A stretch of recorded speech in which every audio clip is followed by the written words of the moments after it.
Kalau Hayati simple je. Dia punya tagline dia is main gila. To be honest, masa first year saya masuk, masa 2023, bulan 9, 10 macam tu saya join.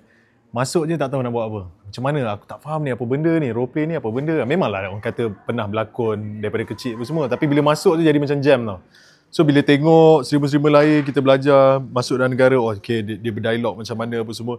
So baru faham yang, oh okay, ni sebenarnya roleplay. Maksudnya kita create karakter kita sendiri and kita bawa karakter kita tu dekat mana yang kita nak pergi. Contoh nak jadi gangster, okay, dia jalan yang gangster. Nak jadi yang komedi, dia jalan yang komedi. So make sure kita faham karakter kita tu and ke mana direction kita. Yang tu yang paling penting tu untuk kita bawa. Sebab kalau tak memang kita akan lost.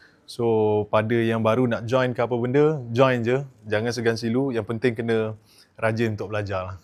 Okay, apa yang nampak sekarang ni community, especially bila orang kata dah ramai streamer-streamer yang main apa semua. So community dia makin mengembang dan dia tarik orang-orang yang tak pernah main pun rasa macam aku nak beli PC, aku nak join game ni kan. Sebab tengok best benda tu. So sekarang ni kalau nak kata positif je. Memang akan ada lah, toxic tu mesti ada punya. Tapi overall kita kawan-kawan semua okey je lah, tak ada masalah. So all good.